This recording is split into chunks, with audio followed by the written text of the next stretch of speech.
But optimism is a little more complicated than a glass of water. In fact, a famous 2011 study by neurologist Tully Sherrow suggested that 80% of people have a natural and irrational bias toward optimism.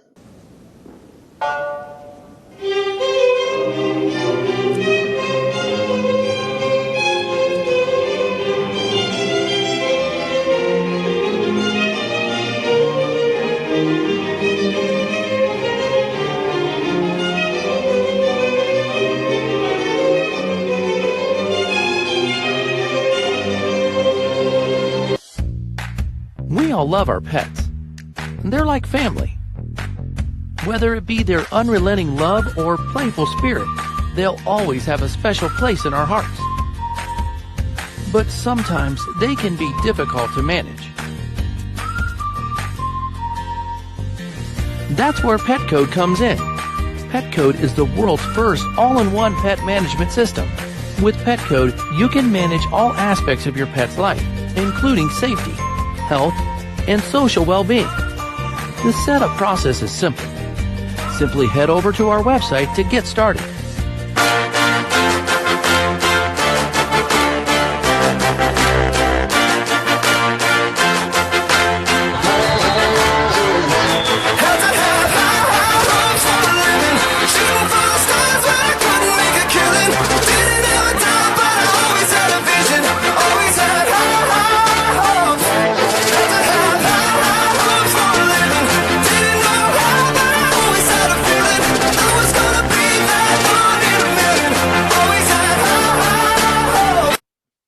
So these are the 6 panelists we have today, and I will quickly walk you through today's agenda.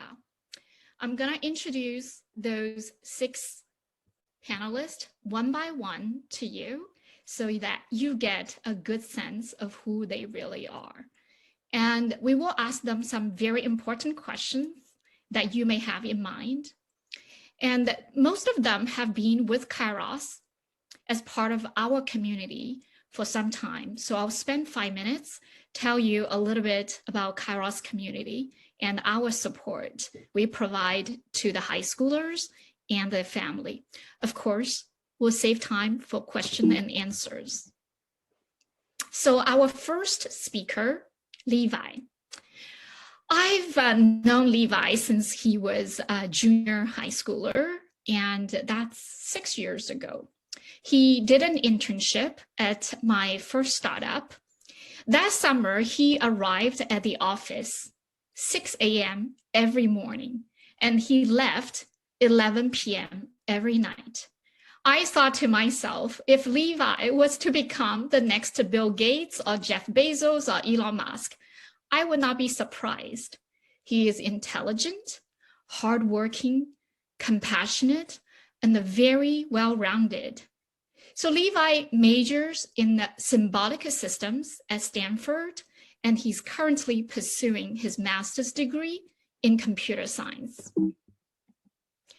Our next speaker is number 12 in the volleyball team that you just saw in that video. Annie, she's energetic, brilliant, and a girl who can code. She just got accepted to Caltech, one of the most difficult engineering colleges to get in this world. So huge congratulations to Annie. Annie has been coaching Kyros high schoolers, the SAT prep sprint program. So many of the high schoolers have benefited from her knowledge and her experience during high school. Our next speaker, Yiting. Every time I think of Yiting, my heart warms up. She's kind, gentle, and caring. Many of our high schoolers on the sprint program really appreciated her patience when there are very challenging problems to be solved. Yiting always had this empathy in her, and she chose to major in chemical engineering and the pre-med at Georgia Tech, so she could dedicate her career life in helping others. So now you get to know our panelists a little bit more. Let me begin with our first panel discussion. What are the three most important things that you did in high school to get you into your dream college? I will give the floor to Levi to talk about his personal experience first. Levi, you are on. Great. Yeah, thank you, Rebecca. Yeah, thank you for having me here. And really, thank you for the introduction. Certainly speaks so highly of me, and I don't really deserve the praise. So hello, everyone. Just to kind of recap, I'm Levi, and I'm currently a senior at Stanford studying symbolic systems. And so I think it's really fun to, kind of for me to reflect on my high school experience as I'm graduating college. So I think just to give a little bit of background information, I grew up in China and went to British high school in China. So the curriculum was in A levels, which is kind of comparable to AP or even IB here, but it's just kind of a different education system. So I think the three most important things I did in high school were entrepreneurship, math, and kind of the humanities side, writing and public speaking. And I think I would just go into each in more detail. But at the same time, you also realize, sometimes you're purely thinking in terms of population growth without accounting for, that humans are fundamentally irrational, right? Kind of the behavioral economics aspects. So literally, when you start to take into account the human aspect or the societal impact, you realize you gotta be interdisciplinary. And I think this is something I want to stress, not just right now, I think later on, by a lot of speakers as well. Really, at some point in high school, you realize, you could be, the smartest math kids or really have a spike in a certain area. But if you want to be get into top colleges, you want to make sure, you have the societal understanding and at the same time really taking interdisciplinary resources, whether it be economics or doing some other thing and combine them to produce the effect of 1 + 1 greater than 2. During high school. Annie, over to you. Okay, hi everyone, I'm Annie, and I'm a senior in high school this year. So unlike Levi, all of this is kind of fresh in the back of my mind. So first of all, I would say one of the most important things I did was take challenging courses, but not just challenging in the terms of level like AP, but courses that I don't necessarily think I would have gotten the best grade, but still interest me. And also take courses that are related to my future major, and I can pick and choose which courses I choose to pursue. And then second of all, another important thing is to really find one thing or multiple things you're interested in, and then pursue that further just to try to discover if you like it or not. So I think it was about sophomore year where I decided, oh, CS is okay. So let me just try to see if I like it. So I ended up joining Girls Who Code, and that year we only had a few people. But through that, I learned HTML. I got to go with some of the upperclassmen to some hackathons and just see what they did, even if we didn't win anything. And then the next year, as an officer, I was able to help people find these guest speakers, go on tech field trips, and attend more hackathons in order to really foster creativity in in the next. Eating. Yeah. Hi, everyone. I'm Yiting, and I'm a freshman at Georgia Tech studying chemical engineering, and I'm also interested in pre-med. So for the top 3 tips that I have, the first one is pertaining to extracurriculars. So as Annie was saying, it's definitely good to get involved. And my recommendation would be to, instead of spreading out your extracurriculars and doing as many as you can, try to pick a few and focus in on them and make sure they're extracurriculars you're actually passionate about. So for me, I've always lived in a mostly Caucasian community. So for example, my high school was 95% Caucasian, and there was only 2 other Chinese people in my high school. So thank you very much, Yiting. Let's go to the next question. How did you approach the college admission process? And was there a challenging moment in your application process? And what did you do to overcome that? So let's go back to Levi for this question. Great. Yeah, I think, remember vividly kind of because my high school had this weird limit. I don't know if others high school have this limit where you could only apply to 10 schools. So basically they will only give you 10 transcripts at most. So you kind of have to optimize which schools you apply to. And I think, they did that kind of on purpose, right? Like just so that you don't apply to a bunch of schools and then choose not to go and kind of damage the reputation of the high school. So I think at that time, you kind of have to optimize, right? I think, people probably have heard of this. You need to think about like reach schools and maybe some safety schools. I was actually quite indecisive in where I wanted to go. I was like, oh, wow, this would be nice too. So my approach was kind of just, shoot your shot, like maybe. So narrowing down the colleges you want to apply to is definitely very hard because there's just so many out there and like there's so many good schools. And so I know just like narrowing down my list was especially hard too. So while you're applying and when you're getting ready to apply, it's definitely good to do your research and ask yourself if this is really worth the time and if you would actually go to the school if you were accepted. Like you have to consider the school more than just the academic factor, but also take into consideration the student life and the campus life and if you would actually enjoy it. So let's move on to the second set of panelists. With that, we will have Cindy moderate. So Cindy, over to you. Lucas also is the first batch of the students in Kyros.ai platform when we were doing the beta testing. So that's Lucas. So second student, Kylie. Kylie is a senior student from California. She is a competitive public speaker and swimmer.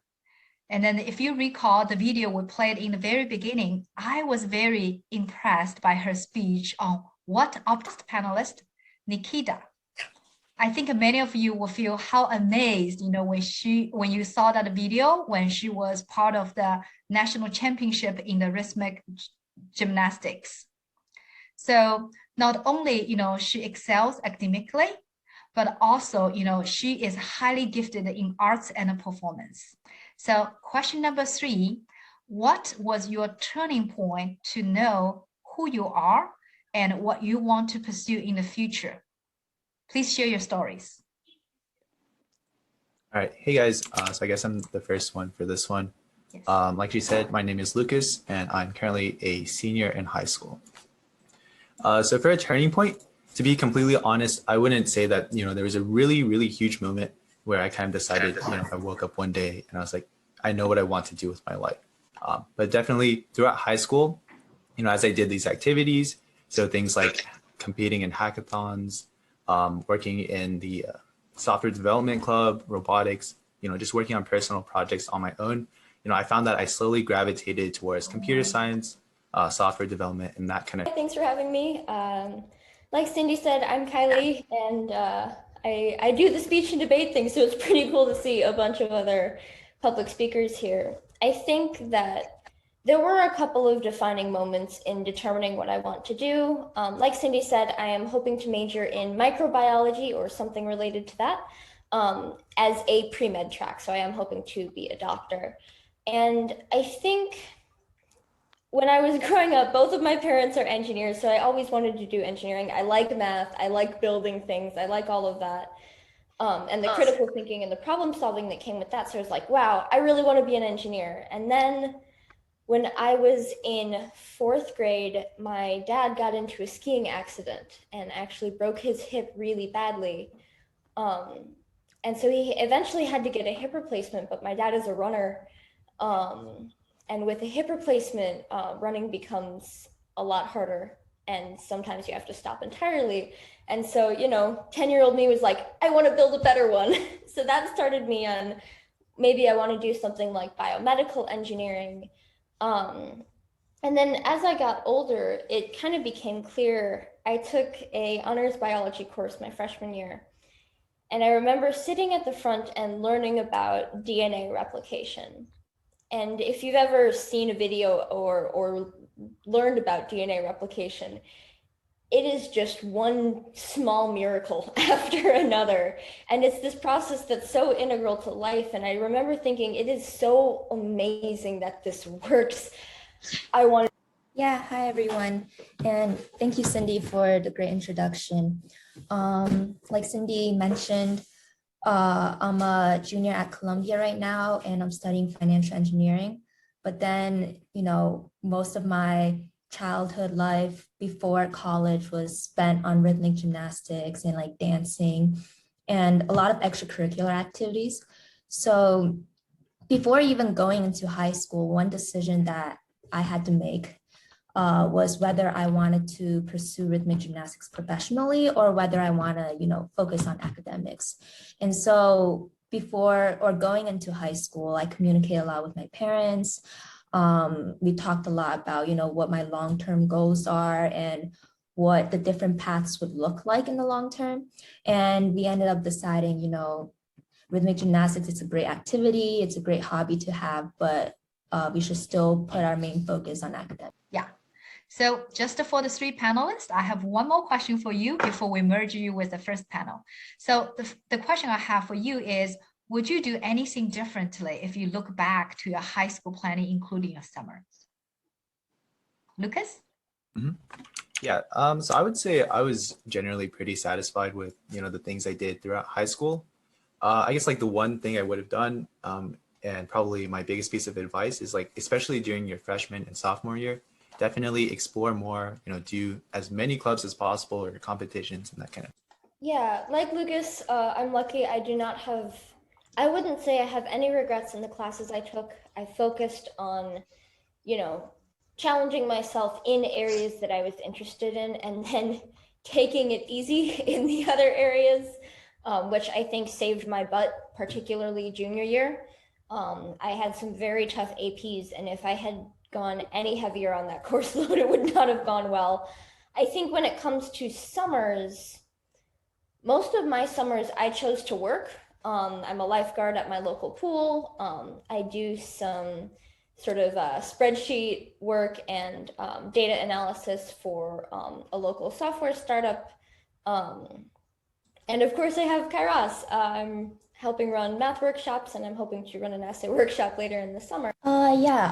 So overall, I was also pretty satisfied with how I spent my high school time. I feel like I continuously challenged myself and kept myself very busy. And over summer, I mainly, split my time between focusing on extracurriculars and gymnastics training and dance, because that's like one of my strengths in the college application process, my extracurriculars. And I also spent some time during the summer doing volunteer activities, and also during some summers, like I did this STEM research at USC this one summer. And then I also did some, speech tours, just like gaining more experience and like increasing my activities and exposure and all that stuff. And I also, for one summer, I did an internship at a fintech startup. So that was more related to the major I was applying to. And during the school year, once again, it was like a lot of training for my extracurriculars and like focusing on academics. But one thing I would say I would do differently is probably during my sophomore and junior year, before the college application process, I would do more thorough research and consider more universities and majors, instead of, because I think I kind of went into the application process, or not even application process. I went into high school knowing that I wanted to go to Columbia. I just had some kind of connection with Columbia. I live in New Jersey, and I went to Columbia pretty frequently, basically grew up on Columbia campus. And I thought, they had a good program. I really liked their campus. I liked the city. And so I didn't really look into my other choices or other schools as Did your parents do anything to support your passion and help you to develop yourself in high school? Any final piece of advice you would like to give to the audience today? Who wants to go first?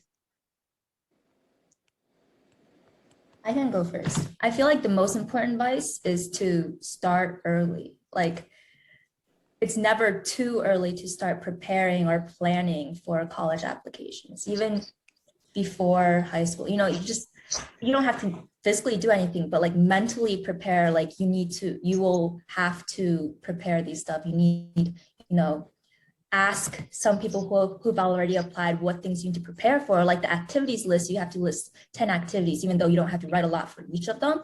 But that's not something you can just prepare within 1 year. Like you have to keep in mind of what you need to prepare for early on. And as well as, writing essays and stuff. It's always better to start early. Like it's never bad to start too early. So Kyros has been around for 2+ years. We really wanted to use technology and big data and AI particularly to support one-stop college prep. And that's from the 8th grader all the way to the 12th grader. And whatever your needs are, we are here with a community, with a product, and with services. And without any further ado, I would just quickly go through some of the resources our panelists talked about. For example, do the planning, do the college research majors, and discover the extracurriculars that you really identify. It's your genuine passion and your authenticity. Of course, academics, we are not going to undermine that, but that counts for 40% of the decision-making from a admissions officer standpoint. So when you put more time, you tend to improve your academics, but of defining the passion, defining who you are, the earlier you can start, the better, because that does take time. It's not, 11th grade or the 12th grade, you all of a sudden become passionate about something. So start the journey early. We are here with you. As you go through the application process, if you are to write essays or find a financial aid, we are also here. We have both the resources as well as our AI guidance, tell you what to do, how to do it step by step, why you are doing it every single week. And furthermore, we give parents the reports and analysis. Reports in the sense, what have the high schoolers done or should have done, and analysis in the sense both qualitative and the quantitative, how far you are from the dream college and where you need to make adjustments, so on and so forth. As far as the service part goes, many of the panelists have been our coaches for sprint programs. This is essentially the sprint programs to equip our high schoolers with the building blocks that's necessary for college prep and college application. So all the way from summer program to essay writing, finding financial scholarship research to prep SAT, etc.